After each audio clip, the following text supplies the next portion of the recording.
সব রাজ্যে তৈরি করতে হবে ডিটেনশন ক্যাম্প। কেন্দ্রের নির্দেশ মানতেই হবে রাজ্যকে। অভিবাসন ও বিদেশি নাগরিক সংশোধনী আইন চালু, রুল জারি করল স্বরাষ্ট্র মন্ত্রক।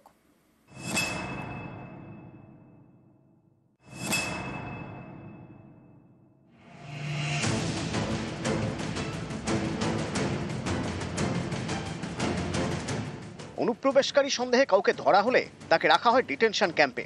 ইতিমধ্যেই অসম, ওড়িশার মতো কয়েকটি রাজ্যে এমন ডিটেনশন ক্যাম্প রয়েছে। এবার সব রাজ্যেই ডিটেনশন ক্যাম্প তৈরির নির্দেশ দিল কেন্দ্রের মোদী সরকার। গত বাজেট অধিবেশনে অভিবাসন ও বিদেশি নাগরিক সংশোধনী বিল পাশ করিয়েছে কেন্দ্র। মঙ্গলবার থেকে সেই আইন কার্যকর। এই আইনে বলা হয়েছে, কোনো অনুপ্রবেশকারী ধরা পড়লে তাকে দেশে ফেরত পাঠানোর আগে পর্যন্ত ডিটেনশন ক্যাম্পে আটকে রাখতে পারবে সংশ্লিষ্ট রাজ্য। অনুপ্রবেশকারী সন্দেহে পাকড়াও এক বা একাধিক ব্যক্তিকে এমন জায়গায় রাখতে হবে যেখানে তাদের উপর নজরদারি চালানো যাবে। প্রয়োজনে শাস্তিমূলক ব্যবস্থা হিসেবেও তাদের এখানে থাকতে হতে পারে। 1 সেপ্টেম্বর কেন্দ্রের তরফে স্পষ্ট করে দেওয়া হয়েছে, অভিবাসন বা অনুপ্রবেশের ক্ষেত্রে কেন্দ্রের আইন মেনেই চলতে হবে সব রাজ্য এবং কেন্দ্রশাসিত অঞ্চলকে। রাজ্য পৃথকভাবে কোনো নির্দেশ দিলে যে কোনো সময় তা বদলে দিতে বা খারিজ করে দিতে পারে কেন্দ্র। এ নিয়ে কেন্দ্র যখন যা নির্দেশ দেবে তা রাজ্যগুলিকে মানতে হবে। কারা দেশে বৈধ নথি ছাড়া ঢুকতে পারবেন তাও নির্দিষ্টভাবে উল্লেখ করা হয়েছে এই সংশোধনী আইনে। বলা হয়েছে, ধর্মীয় নির্যাতনের কারণে আফগানিস্তান, পাকিস্তান, বাংলাদেশের মতো মুসলিম প্রধান দেশের সংখ্যালঘুরা অর্থাৎ হিন্দু, শিখ, বৌদ্ধ, পার্সি এবং খ্রিস্টান ধর্মাবলম্বীরা বৈধ নথি ছাড়াও ভারতে ঢুকতে পারবেন। 2024 সালের 31 ডিসেম্বরের আগে পর্যন্ত যেসব অমুসলিম এই কারণে দেশে ঢুকেছেন তাদের অনুপ্রবেশকারী হিসেবে দেখা হবে না। প্রতিবেশী মুসলিম দেশগুলির সংখ্যালঘুদের নাগরিকত্ব দিতে আগেই সিএএ চালু করেছে কেন্দ্র, কিন্তু সেই আইন প্রযোজ্য ছিল তাদের জন্য যারা 2014 সালের 31 ডিসেম্বরের আগে ভারতে এসেছেন। নয়া আইনে এই মেয়াদ 10 বছর বাড়িয়ে 2024-এর 31 ডিসেম্বর করে দেওয়া হয়েছে।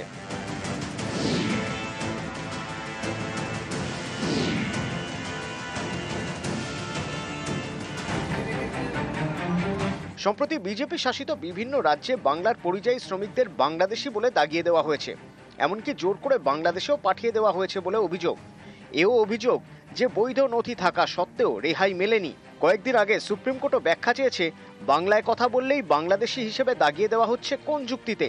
এরই মাঝে এবার চালু হয়ে গেল অভিবাসন ও বিদেশি নাগরিক সংশোধনী আইন। তৃণমূলের আশঙ্কা, এই আইনের জোরে এবার থেকে নথি নিয়ে সামান্য সন্দেহ হলেই ডিটেনশন ক্যাম্পে ভরে দেওয়া হবে। বিজেপি অবশ্য এই তত্ত্ব মানতে নারাজ। তাদের দাবি, অনুপ্রবেশকারীদের বিরুদ্ধে ব্যবস্থা নিতেই এই আইন। নিউজ 18 বাংলা। এসআইআর এ তপ্ত বঙ্গ রাজনীতি। এসআইআর না হলে বাংলায় ভোট নয়, হুঁশিয়ারি মালদার ইংরেজ বাজারের বিজেপি বিধায়কের। পাল্টা সুর চড়িয়েছে তৃণমূল। রাজনীতি গরম সিএএ নিয়েও। এখানে যদি এসআইআর করতে অসমর্থ হয় নির্বাচন কমিশন, তাহলে আমি একজন লিডার হিসাবে বলছি, আমিও কিন্তু নির্বাচন কমিশনকে ঘেরাও করে রাখবো। আমি কিন্তু নির্বাচন করতে দেব না। এই তো সেই এনকে সলিলের মতো ডায়লগ, সব এগুলো সব ফিল্মে শুনতে ভালো লাগে। এবছর শেষে বিহারে বিধানসভা নির্বাচন। তার আগে বিহারে ভোটার তালিকার এসআইআর অর্থাৎ বিশেষ নিবিড় সংশোধন করছে নির্বাচন কমিশন। খসড়া তালিকা থেকে বাদ গিয়েছে প্রায় 65 লক্ষ ভোটারের নাম, জানিয়ে শোরগোল পড়ে গিয়েছে জাতীয় রাজনীতিতে। বিহারের পর পশ্চিমবঙ্গে এসআইআর করার প্রস্তুতি নিচ্ছে নির্বাচন কমিশন। এই আবহে এবার এসআইআর নিয়ে হুঁশিয়ারি বিজেপি বিধায়ক শ্রীরূপা মিত্র চৌধুরীর। আমাদের পশ্চিমবাংলায় যদি এসআইআর করতে কোনো কারণে নির্বাচন কমিশন অসমর্থ হয় এবং কোনো বা কারা যদি মনে করেন যে আমরা সন্ত্রাস করে নির্বাচন কমিশনকে এখান থেকে ভাগিয়ে দেব এবং আমরা এসআইআর করতে দেব না, তাহলে তারা ভুল করছেন। দিল্লির বুকে আগুন জ্বলবে এবং মন্ডল কমিশনের যখন হয়েছিল তখন যেভাবে আগুন জ্বলেছিল সেভাবে জ্বলবে। এখানে যদি এসআইআর করতে অসমর্থ হয় নির্বাচন কমিশন, তাহলে আমি একজন লিডার হিসাবে বলছি, আমিও কিন্তু নির্বাচন কমিশনকে ঘেরাও করে রাখবো। আমি কিন্তু নির্বাচন করতে দেব না। এই তো সেই এনকে সলিলের মতো ডায়লগ, সব এগুলো সব ফিল্মে শুনতে ভালো লাগে।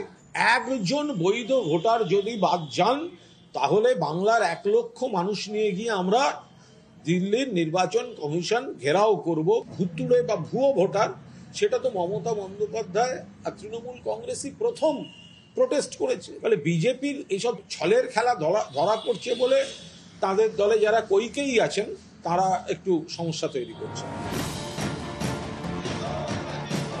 বিহারের এসআইআর নিয়ে দেশ জুড়ে তুমুল বিতর্ক চলছে। বিষয় গড়িয়েছে সুপ্রিম কোর্ট পর্যন্ত। কমিশনের আগের নির্দেশ বদলে দিয়ে আধার কার্ডে ছাড়পত্র দিয়েছে দেশের শীর্ষ আদালত। বিতর্কের মাঝে ভোটার তালিকায় নাম তোলার মেয়াদ বাড়িয়েছে কমিশন। এমনই সময়ে এসআইআর ঘিরে পারদ চড়ছে বঙ্গ রাজনীতিতে। এদিকে নয়া সংশোধনী আইনে অমুসলিম সংখ্যালঘুদের ভারতে ঢোকার মেয়াদ বাড়িয়েছে কেন্দ্রীয় সরকার। প্রতিবেশী মুসলিম দেশগুলির সংখ্যালঘুদের নাগরিকত্ব দিতে আগেই সিএএ চালু করেছে কেন্দ্র, কিন্তু সেই আইন প্রযোজ্য ছিল তাদের জন্য যারা 2014 সালের 31শে ডিসেম্বরের আগে ভারতে এসেছেন। সদ্য চালু হওয়া অভিবাসন ও বিদেশি নাগরিক সংশোধনী আইনে এই মেয়াদ 10 বছর বাড়িয়ে 2024-এর 31শে ডিসেম্বর করে দেওয়া হয়েছে। এ নিয়েও রাজনীতি গরম। স্বরাষ্ট্রমন্ত্রীজির সঙ্গে দেখা করেছিলাম, জানিয়েছিলাম যারা 14 সালের 31শে ডিসেম্বরের পরে এসছে তাদের কি সমাধান করা যেতে পারে।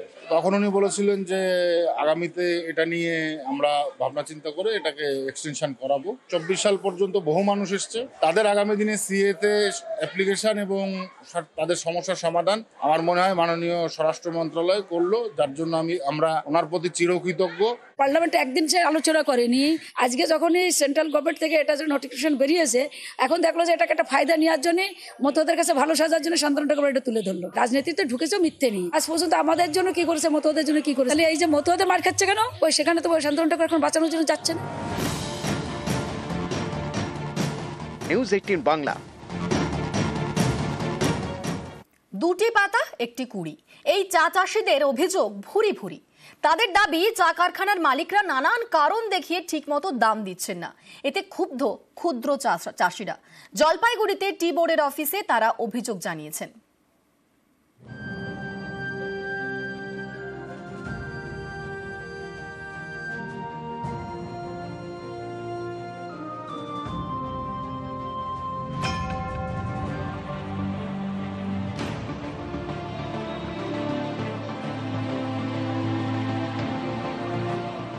কেউ থাকেন কোচবিহারে, কেউ জলপাইগুড়িতে, সবাই ক্ষুদ্র চা চাষি। উত্তরবঙ্গে এমন প্রায় 50,000 ক্ষুদ্র চা চাষি রয়েছেন। তাদের অভিযোগ, চা চাষে যা খরচ হয় তার থেকে কম দাম দিচ্ছেন চা কারখানার মালিকরা। এমনকি চা পাতা কেনার সময় ওজনেও গড়মিল করা হচ্ছে।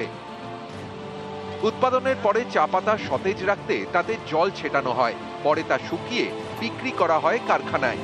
অভিযোগ, চা পাতা কেনার সময় কারখানার মালিকরা দাবি করছেন চা পাতায় জল ছিল, তাই প্রতি কেজি থেকে 250 গ্রাম বাদ, অর্থাৎ চাষিদের থেকে নেবে 1 কেজি, কিন্তু দাম দেবে 750 গ্রামের। চা চাষিদের অভিযোগ, এর জেরে তাদের পেটে টান পড়ছে।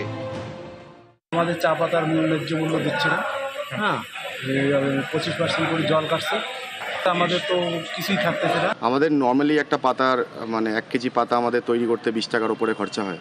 সেই জায়গায় যদি আমরা 13 টাকা 14 টাকা রেট পাই, তাহলে আপনারা বুঝতেই পারছেন কি হতে পারে। জলপাইগুড়ির টি বোর্ডের অফিসে বুধবার অভিযোগ জানান ক্ষুদ্র চা চাষিরা।